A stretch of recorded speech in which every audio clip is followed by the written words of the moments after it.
Présentation du groupe verbal. Premièrement, le groupe verbal a pour noyau un verbe conjugué.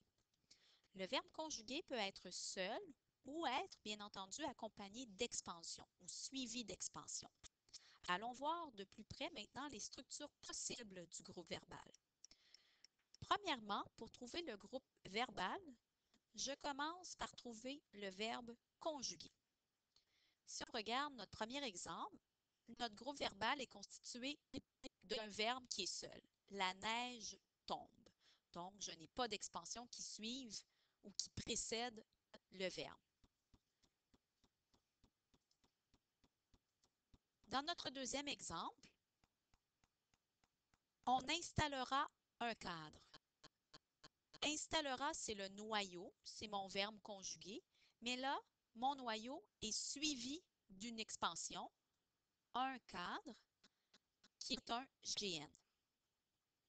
Dans notre troisième exemple, vous profitez de la situation.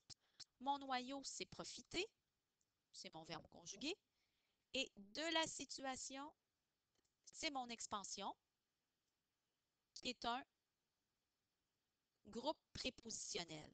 Donc, profiter de la situation, c'est ça qui est mon groupe verbal complet. La soupe est trop chaude. Mon verbe conjugué, c'est est, et mon expansion trop chaude, qui est un groupe adjectival. Et là, est trop chaude, c'est mon groupe verbal au complet. Dans notre prochain exemple, les jongleurs présentent leur numéro.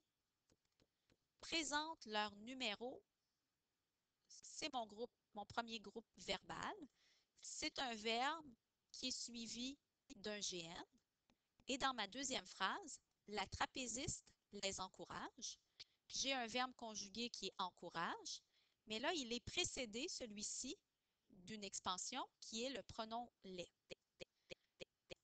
Donc, il y a certains pronoms qui vont être placés devant les verbes conjugués qui vont faire partie de notre groupe verbal. Ce sont des pronoms qui ont la fonction de CD du verbe ou de CI du verbe. Faites attention de ne pas inclure les pronoms qui ont la fonction de sujet du verbe. Ils ne font pas du tout partie de notre groupe verbal. Dans notre prochain exemple, ils chantent ensemble sur scène. Mon verbe conjugué, c'est le verbe chante. Et mon expansion, c'est ensemble, qui est un groupe adverbial. Ici, je n'inclus pas le G-prep qui est sur scène, car ce G-prep-là a la fonction de CP, complément de phrase. Et dans un groupe verbal, je n'inclus pas les compléments de phrase. Donc, il faut que je fasse attention à ce genre d'exemple-là. Le projet suppose que les ressources sont inépuisables. Mon verbe conjugué, c'est suppose, qui est suivi de ce qu'on appelle une subordonnée complétive. Une subordonnée complétive, ça commence un que, qui est une conjonction de subordination dans ce cas-ci. Donc, mon groupe verbal complet, c'est mon verbe conjugué suivi de ma subordonnée complétive. Et mon dernier exemple, les deux veulent faire le premier pas. Veulent, c'est mon noyau, qui est suivi de faire le premier pas, qui est suivi d'un groupe verbal infinitif. Et tout ça, ça constitue mon groupe verbal.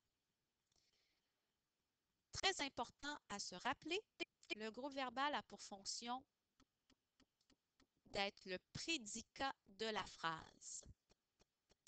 Une phrase, c'est constitué d'un sujet, c'est constitué d'un prédicat et c'est constitué d'un ou de plusieurs compléments de phrase.